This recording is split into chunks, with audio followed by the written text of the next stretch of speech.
दोस्तों नमस्कार, MT talk show में आपका स्वागत है। देखिए, आज जो है हमारी लगभग जो है 30% युवा जो है वो स्नातक है। उसके अलावा जितने नौकरी पेशा के लोग हैं वो भी स्नातक हैं, और जितने जो है डॉक्टर्स हैं, इंजीनियर्स हैं, सब लोग स्नातक हैं। बिना स्नातक के बनने से एक हमारे लोकतंत्र में खूबी है कि जो है स्नातकों को भी जो ये अधिकार मिलता है कि वो अपना प्रतिनिधि चुने और उनकी समस्या को सदन में रखें। इसीलिए जो है उत्तर प्रदेश के विधान परिषद में 8 सीटें जो है ग्रेजुएट कॉन्स्टिट्यूंसी बनी है। और मैं बात करता हूं इलाहाबाद झांसी चित्रकूट मंडल के जो है निर्वाचन क्षेत्र को लेकर बनी कॉन्स्टिट्यूंसी के लिए, जो स्नातक कॉन्स्टिट्यूंसी, शिक्षक कॉन्स्टिट्यूंसी भी है लेकिन उसका चुनाव हो चुका है। स्नातक कॉन्स्टिट्यूंसी का चुनाव जो है अगले वर्ष जो है 2026 में होना है। वर्तमान में जो है इलाहाबाद झांसी चित्रकूट मंडल के जो है स्नातक क्षेत्र से जो है निर्वाचित विधायक हैं डॉक्टर मान सिंह, जो समाजवादी पार्टी के हैं। अब उनके लिए तो ठीक है, वो समाजवादी पार्टी से चुनाव लड़ेंगे, समाजवादी पार्टी का संगठन है। लेकिन भारतीय जनता पार्टी के बारे में बात करूं, जैसा कि मैंने जो है अभी कुछ श्रीवास्तव के बारे में बताया कि वो जो भारतीय जनता पार्टी से एक दावेदार हैं, आरएसएस बैकग्राउंड से हैं, भाजपा उनकी लगी। लेकिन एक नेचुरल दावेदार के बारे में बात करते हैं। अब नेचुरल दावेदार किसे कहते हैं आप सभी लोग जानते हैं, मलेश शर्मा। मलेश शर्मा जो है वो पूर्व में 4 बार स्नातक एमएलसी रहे यज्ञदत्त शर्मा जी के, डॉक्टर यज्ञदत्त शर्मा जी के लड़के हैं। डॉक्टर यज्ञदत्त शर्मा के लड़के हैं और उनकी दावेदारी सबसे प्रबल मानी जा रही है इलाहाबाद झांसी चित्रकूट मंडल। मलेश शर्मा कौन है? मलेश शर्मा को क्यों आखिर जो है ये तमाम लोग जो है परिवारवाद का भी आरोप लगा सकते हैं, अरे नहीं एक उनके तो पिताजी थे, लेकिन उनके पिताजी थे, अब उनके पिताजी नहीं है। तमाम ऐसे नेता हैं, जब तक उनके पिताजी थे उन्होंने समाज में सहयोग किया, पिताजी के कंधे के साथ कंधा मिलाकर चले। आज की तारीख में भारतीय जनता पार्टी में केवल इसीलिए नहीं मलेश शर्मा की यहाँ उनके लड़के हैं, भाई उनके लड़के हैं, ये तो उनके लिए एक पूंजी है, लेकिन उसके अलावा भी मलेश शर्मा ने बहुत से काम किए हैं। बहरहाल वो काम क्या किए हैं उसके बारे में मैं आपको थोड़ा सा डिटेल बाद में बताऊंगा, और मलेश शर्मा का पोर्टफोलियो में बाद में बताऊंगा। उसके पहले मैं थोड़ा सा आपको ये जानकारी देना चाहता हूं कि इलाहाबाद झांसी और चित्रकूट मंडल को मिलाकर जो निर्वाचन मंडल 10 जिलों का बना है, जिसमें प्रयागराज है, कौशाम्बी है, फतेहपुर है, बांदा है, महोबा है, हमीरपुर है, ललितपुर है, झांसी है, जालौन है, और कोई भूल तो नहीं रहा है मुझे लगता है, लेकिन 10 जिले हैं तो याद करना भी बड़ा मुश्किल होता है। इतने जिलों का जो बना था ये निर्वाचन क्षेत्र, उसमें भारतीय जनता पार्टी को अगर किसी ने जीत दिलाई है तो सबसे पहले मलेश शर्मा के पिताजी डॉक्टर यज्ञदत्त शर्मा ने। यज्ञदत्त शर्मा 1996 में जो है वो पहली बार जो है एमएलसी चुने गए, और 1984 तक, सॉरी 2020 तक लगातार 4 बार जो है वो स्नातक एमएलसी रहे। उन्होंने बहुत काम किए। काम के बारे में बताऊं उसके पहले मैं बता दूं, इकलौते एक जमाना था 2012 का, मुझे याद आ रहा है 2012 का एक जो है जमाना था जब इकलौते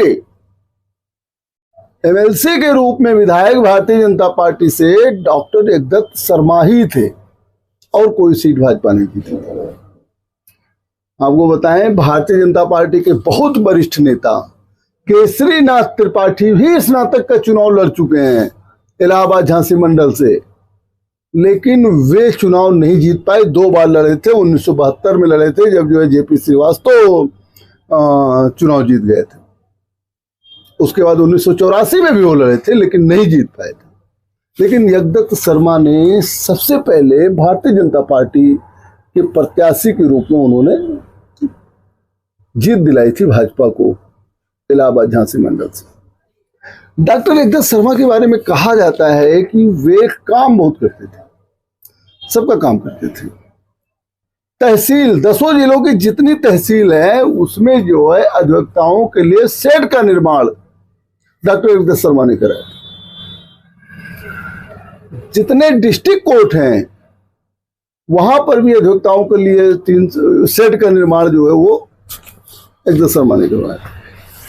शिक्षकों के लिए जो है लगातार काम करते रहे और जगदीश शर्मा जी को जो है लोग कहते थे कि अच्छा वो शर्मा जी वाला चुनाव है। जब स्नातक चुनाव आता था और वो उनके प्रत्याशी की बात आती थी तो तमाम लोग कहते थे अरे अच्छा वो शर्मा जी वाला चुनाव, शर्मा जी वाला चुनाव।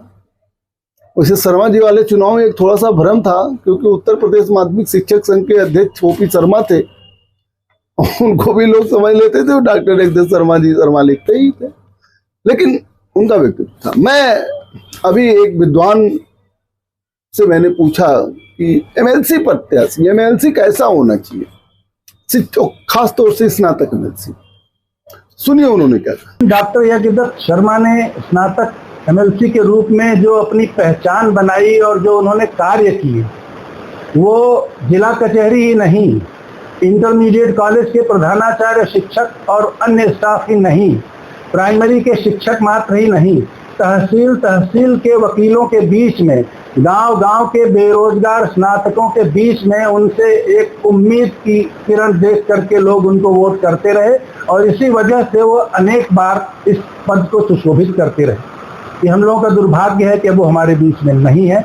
हमें उन्हीं की तरह का, उन्हीं की छवि का वैसा ही कर्मठ कोई एमएलसी चाहिए जो अपेक्षाएं हैं, जो आकांक्षाएं हैं ग्रेजुएट्स की, उनको पूरा करने की और परिश्रम करने की क्षमता रखता हो, नैतिकता, शुचिता और ईमानदारी में डॉक्टर जगदीश शर्मा के जैसा हो और उसी तरह से वो कार्य करे जिससे हमारे यहाँ के स्नातकों को जो उनकी जरूरतें हैं उसको पूरा करने में पूरा बल मिल सके। तो जैसा कि आपने देखा कि आज भी लोग याद करते हैं, विद्वत व्यक्ति वो कह रहे हैं, एसके मिश्रा जी कह रहे हैं कि वो जो है जगदीश शर्मा जैसा क्या कहते हैं कि प्रत्याशी चाहिए। बहरहाल उनके लड़के हैं मलेश शर्मा। मलेश शर्मा के बारे में बता दूं, वो जो है जारी में एक स्कूल है वहाँ के प्रधानाचार्य हैं। उन्होंने खुद जो है एमए, एमएड और जो है पीजीडी बीएम किया हुआ है, प्रधानाचार्य हैं। इसके अलावा जो है वो तमाम सामाजिक कार्यों से भी जुड़े हैं, जैसे मातृ संगठन है, राष्ट्रीय स्वयंसेवक संघ का जो भी काम होता है, भाजपा का जो मातृ संगठन है ना, उसका तो काम करते ही हैं। विद्यार्थी परिषद में प्रयागराज महानगर के डेलीगेसी प्रमुख के रूप में भी उन्होंने काम किया है। विद्या भारती द्वारा संचालित विद्यालयों में प्रबंध समिति के सदस्य के रूप में भी उन्होंने काम किया है। भारतीय जनता युवा मोर्चा में प्रदेश प्रेस प्रभारी के रूप में भी काम किया है। यहाँ तक कि राष्ट्रीय शैक्षिक महासंघ के सक्रिय सदस्य भी हैं। प्रदेश संयोजक है इस समय शिक्षण संस्थान प्रकोष्ठ जो भाजपा का है उसके प्रदेश संयोजक भी हैं। प्रधानाचार्य परिषद के जो है वो प्रदेश महामंत्री भी हैं। इसके अलावा विभिन्न सामाजिक और राजनीतिक संगठनों में जो उन्होंने काम किया। आप देखिए मलेश शर्मा अपने पिताजी के साथ, उनकी, मलेश शर्मा के बारे में ये बता दूं कि उनकी पहुंच, एक्सेस हर जगह है। किसी भी नेता से जो है मिलने के लिए बहुत ज़्यादा उनको इंतजार नहीं करना होता, बहुत अपॉइंटमेंट नहीं लेना होता, क्योंकि उनको सब जानते हैं। अपने जीते जी डॉक्टर जगदीश शर्मा ने सबसे उनका परिचय कराया और जगदीश शर्मा खुद ही जो है सारे नेताओं, सारे भाजपा के नेता उनका सम्मान बहुत करते थे, चाहे वो लालजी टंडन रहे हों, कलराज मिश्रा रहे हों, कल्याण सिंह रहे हों, उत्तर प्रदेश के जो बड़े नेता हैं सब लोग सम्मान और सबके सानिध्य में भी हो रहे हैं। तो मलेश शर्मा की भाजपा में जिस तरीके की पकड़, जिस तरीके से वो मेल मिलाप हो सबसे जो है मिलते हैं, सबके साथ उनकी तस्वीरें आप देख सकते हैं। तो मलेश शर्मा एक नेचुरल दावेदार है और ये कोई परिवारवाद का भी आरोप नहीं लगा सकता, क्योंकि उन्होंने काम किया है। और परिवारवाद से तात्पर्य ये होता है कि जब पिता भी एक पद पर रहे, लड़के को भी दूसरा पद मिल जाए, इस तरीके की चीजें होती हैं। लेकिन अब तो है नहीं, तो उनकी जगह जो है आखिर राजनीति तो कर रहे हैं और समाज के लिए अपने पार्टी में काम कर रहे हैं। एक बार मलेश शर्मा से मेरी मुलाकात हुई थी, तो मैंने उनसे पूछा था कि आखिर जो है आप करेंगे क्या। तो उन्होंने कहा कि पिताजी के किए हुए कार्य को आगे बढ़ाएंगे। जो कार्य छूट गया है, जब वो चुनाव हारे उसके बाद तो अब नहीं रहे, लेकिन उसके बाद से सारे काम ठप पड़े हैं, उसी काम को आगे बढ़ाएंगे। उनके द्वारा ही, डॉक्टर जगदीश शर्मा के द्वारा ही किए गए काम को आगे बढ़ाएंगे। मैंने एक चीज और पूछा था एसके मिश्रा जी से कि अच्छा आप बताइए, जब आज की तारीख में डॉक्टर जगदीश शर्मा नहीं रहे तो फिर उनका विकल्प कौन हो सकता है। प्रधानाचार्य रहे हैं एसके मिश्रा, बहुत विद्वान आदमी है, इलाहाबाद के विद्वान लोगों में इनकी गिनती होती है। उन्होंने खुद मलेश शर्मा के बारे में कि संयोग है कि मलेश शर्मा हैं और वो जो है काम कर सकते हैं। सुनिए आप। उनके विकल्प के रूप में जो जो नाम उभर रहे हैं अखबारों में या होर्डिंग में, जहां जहां जो लोग लगा रहे हैं, मैं सब पर दृष्टिपात करता हूं। सीनियर लोग भी हैं, नौजवान लोग भी हैं। इच्छा तो सबको है कि हम एमएलसी बन जाएं, लेकिन एमएलसी ऐसा आदमी बने जो वास्तव में डॉक्टर जगदीश शर्मा की परछाई हो। और ये हमारे लिए सौभाग्य की बात है, परम सौभाग्य की बात है कि उनके सुपुत्र डॉक्टर मलेश शर्मा जो प्रधानाचार्य हैं कृषक इंटर कॉलेज गड़ैया जारी में, उनको उनके पिता से कम क्षेत्र के एक एक गांव में जानने वाले लोग नहीं हैं। अधिक ही लोग जान रहे होंगे, क्योंकि जब वो थोड़े वृद्ध होने लग गए थे तो उस समय मलेश जी ने बहुत सारे कामों में उनका बहुत सहयोग किया है।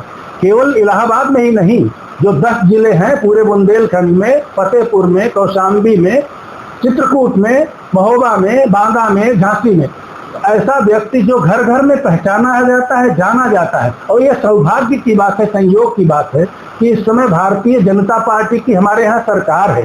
एक समय था जब भारतीय जनता पार्टी का दिया जलाने वाला कोई नहीं था और डॉक्टर जगदीश शर्मा ही वहाँ के एमएलसी हुआ करते थे। तो जैसा कि देखा, अब मलेश शर्मा की दावेदारी है। मलेश शर्मा के अलावा कुछ श्रीवास्तव की भी दावेदारी है, कुछ श्रीवास्तव के अलावा फिर जो है एक अशोक सिंह राठौर है, उनकी दावेदारी है। और दावेदारियां तो तमाम भारतीय जनता पार्टी में कुछ ऐसी दावेदारियां हैं जिनको बारे में आदमी जानता नहीं है, वो हिडन दावेदारियां होती हैं, वो आम पब्लिक में नहीं होती हैं, लेकिन अंदर अंदर वो काम करते रहते हैं। भारतीय जनता पार्टी में एक चीज मैं बता दूं, मलेश शर्मा और भारतीय जनता पार्टी का रिलेशन, भाई वो भाजपा नेता ही हैं, आरएसएस के लिए काम कर ही रहे हैं। भारतीय जनता पार्टी हमेशा हर चुनाव में जिताऊ प्रत्याशी चाहती है, खास तौर से उस चुनाव में जो चुनाव जनता के द्वारा होता है। जो चुनाव जनता के द्वारा नहीं होता है उसमें तो वो अपने मन का प्रत्याशी दे लेती है, लेकिन जनता के द्वारा जो चुनाव होता है उसमें जिताऊ प्रत्याशी चाहती है, चाहे वो विधानसभा हो, चाहे वो जो है राज्यसभा हो, लोकसभा हो, कुछ भी हो। ऐसे कंडीशन मलेश शर्मा के बारे में कहा जा सकता है कि उनको पिताजी की जो विरासत है उसका लाभ मिलेगा, उनको किसी भी जिले में परिचय बताने की जरूरत नहीं होगी, चाहे महोबा हो, चाहे बांदा हो, चाहे फतेहपुर हो, चाहे चित्रकूट हो, ललितपुर हो, झांसी हो, प्रयागराज हो, कौशाम्बी हो, कहीं ये नहीं बताना है कि कौन मलेश शर्मा कहां से आ रहे हैं, क्योंकि उस विरासत में उनको मिला हुआ है। अभी आप जैसे आप देखिए सुरेश त्रिपाठी जी, सुरेश कुमार त्रिपाठी जी, भाजपा तो प्रयास करेगी कि सुरेश कुमार त्रिपाठी आ जाए क्योंकि जिताऊ को प्रत्याशी लग रहे हैं। लेकिन भाजपा में पहली बार ऐसा है कि जब जो है मलेश शर्मा जिताऊ प्रत्याशी के रूप में भारतीय जनता पार्टी देख रही है कि डॉक्टर मान सिंह को अगर कोई टक्कर दे सकता है, तो अगर भारतीय जनता पार्टी का कोई नेता होगा तो उसमें मलेश शर्मा को इनकार नहीं किया जा सकता, भले ही वो कहीं दूसरी जगह से लाए, भले ही मतलब कुछ श्रीवास्तव हैं, देखिए इतना दिन से मेहनत कर रहे, कुछ श्रीवास्तव तो बस उनका यही है कि इतनी मेहनत करो, मेहनत के साथ साथ तो भी लाइजनिंग कर रहे होंगे, वो भी जो है अपना कहीं न कहीं से जो है प्रेशर बनवा रहे होंगे। अशोक राठौर भी चुनाव उनको नहीं लड़ने दिया गया तो कहा जा सकता है कि वो भी प्रेशर बना रहे होंगे। लेकिन नेचुरल अगर नाम पर विचार किया जाता है, जिताऊ प्रत्याशी के नाम पर विचार करके ये सोचा जाए कि नहीं भाजपा का ही होना चाहिए और लोग भी भाजपा के हैं, तो उसमें मलेश शर्मा का इनकार नहीं किया जा सकता। मैंने एसके मिश्रा से ही पूछा कि मलेश शर्मा से क्या उम्मीद है, सुनिए उन्होंने क्या कहा। मलेश शर्मा इसलिए एक तो चुनाव जीतने की दृष्टि से मलय शर्मा की जो एक्सेस है, जो पहुंच है, देखिए जनतंत्र में परसेप्शन बहुत मैटर करता है। जब चुनाव लोगों के आम वोट से होने हैं तो एक ऐसे व्यक्ति को कैंडिडेट बनाना जिसको लोग कम जानते हैं, उस रूप में न परिचित हो, कई बार पार्टी के लिए नुकसानदेह हो जाता है। भाजपा किसको टिकट देगी, भाजपा जाने, हम भाजपा के कोई मेंबर भी नहीं है। लेकिन हम ये जानते हैं कि मलय शर्मा का जहां तक सवाल है, मलय शर्मा युवा भी हैं, कर्मठ भी हैं, सक्षम भी हैं, चीजों को देखे हैं, समझे हैं, जानते हैं। और उसके साथ साथ एक चीज हमारे यहाँ सिंपैथी भी होती है। हम इसलिए मलय शर्मा को इसमें कॉम्पिटेंट मान रहे हैं। मैंने अनेक अवसरों पर मलय शर्मा को देखा है, परखा है, तब मैं कह रहा हूँ केवल डॉक्टर एक शर्मा के बेटे हो इस कारण से कह रहा हूँ, ऐसा नहीं। तो इस तरीके की बातें जो है विद्वत परिषद, जो विद्वान हैं, जिनका एक्सपीरियंस है, चाहे वो शिक्षक एमएलसी हो, चाहे वो स्नातक एमएलसी हो, वो क्या सोचते हैं? देखिए, आज की तारीख में स्नातक इतने हैं, सबको वोटर बनाना सबसे ज्यादा जरूरी है। स्नातकों को जागरूक होना जरूरी है। वोट वो कहाँ देते हैं ये उनकी मर्जी है, लेकिन अपने राइट का तो प्रयोग करना जरूरी है। लेकिन आज की तारीख में कुछ लोग जो है वोटर बन पाते हैं। सोचिए 10 जिले की जनसंख्या कितनी हो सकती है। 60 लाख जनसंख्या प्रयागराज की है।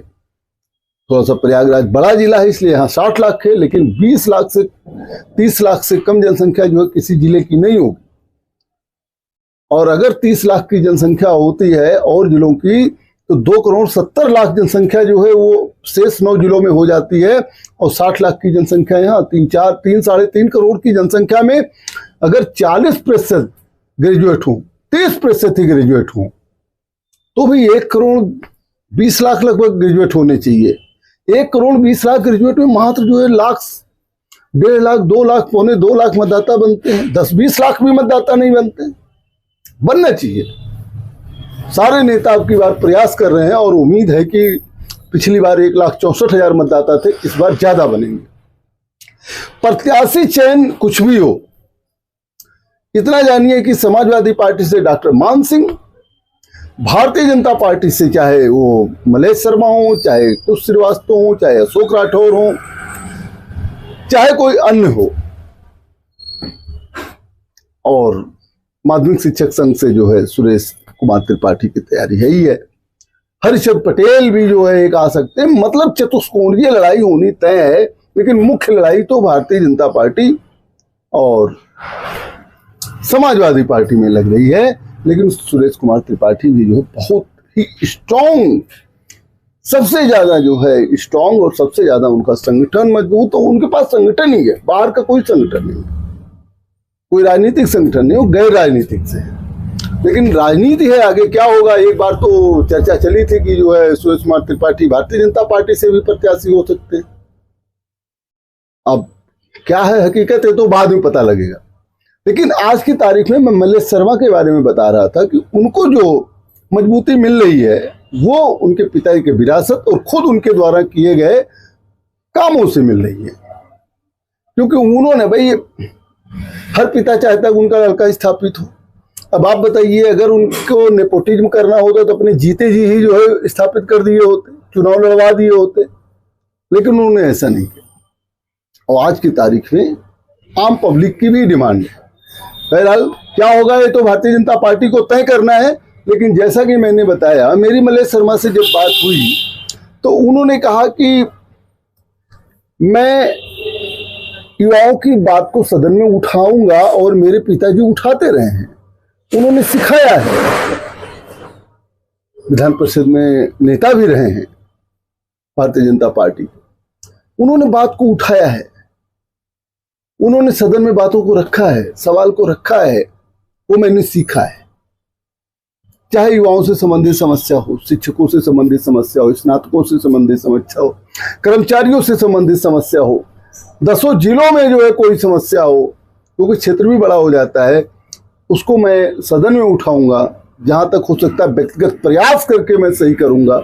ये बातें जो है मलय शर्मा का कहना है। मलय शर्मा कहते भी। अब मलय शर्मा हो या कुश श्रीवास्तव हो या अशोक राठौर हो या अन्य कोई भारतीय जनता पार्टी का दावेदार हो, टिकट तो एक को मिलेगा। अब उसमें से कोई भी व्यक्ति जिसको नहीं मिलेगा वो दूसरे को जिताएगा कि निर्दल खड़ा होगा, आजाद उम्मीदवार को रूप में लड़ेगा, ये तो बाद में पता लगेगा, अभी नहीं कहा जा सकता। लेकिन यह तय है कि मलेश शर्मा को टिकट देने से किसी तरीके से भारतीय जनता पार्टी में कोई विरोधाभास नहीं है। दे ना दे ये तो भारतीय जनता पार्टी का काम है, लेकिन उनकी दावेदारी उसी तरह से स्ट्रांग है जिस तरीके से अन्य लोगों की। और उसमें भाजपा को भी पता है कि यज्ञ शर्मा के नाम पर 4 बार उनका जो है स्नातक एमएलसी रहा है। अब स्नातक एमएलसी बनाना, भाजपा जिस तरीके से शिक्षक एमएलसी बनाई, स्नातक एमएलसी में तो बहरहाल उस तरीके के तमाम हथकंडे नहीं अपनाए जा पाएंगे, आम मतदाता जो है बनता है। लेकिन देखने वाली बात होगी कि भाजपा के मजबूत दावेदारों में से मलेश शर्मा है, उन पर दांव लगाती है या फिर किसी और पर दांव लगाती है। लेकिन यह तय है कि यह लड़ाई, स्नातक एमएलसी की लड़ाई भी जो है वो पीडीए के साथ होने जा रही है। अभी मैं आपको बताऊं, एक विद्वान से मेरी बात हो रही थी, उनका कहना था कि स्नातक एमएलसी के चुनाव में तो दलों को टिकट ही नहीं देना चाहिए, सिंबल तो होता नहीं है। फिर स्नातक एमएलसी के चुनाव में व्यक्तित्व का चुनाव होना चाहिए, विधान परिषद का चुनाव है, उच्च सदन का चुनाव है। लेकिन नहीं, दल टिकट दे देते हैं। जब दल टिकट दे देते हैं तो जो दलीय निष्ठा से दूर होते हैं, मान लिया कि किसी को पता है कि फला व्यक्ति हमको वोट नहीं देगा, तो उसको प्रोत्साहित भी नहीं करेगा कि आप जो है मतदाता बनिए। वो फिर लग जाएगा कि हाँ भाई, पार्टी से टिकट लेना है तो पार्टी के लोग ही मतदाता बने, हम दूसरे को मतदाता बनाने का प्रयास क्यों करें। और दिक्कत यह है कि मतदाता अपने आप कोई बनना नहीं चाहता, ग्रेजुएट क्षेत्र का, कॉन्स्टिट्यूंसी का वही बनता है जिसको इंटरेस्ट होता है, वही बनता है, वही बनाता है जो है कॉन्स्टिट्यूंसी का चुनाव लड़ना चाहता है।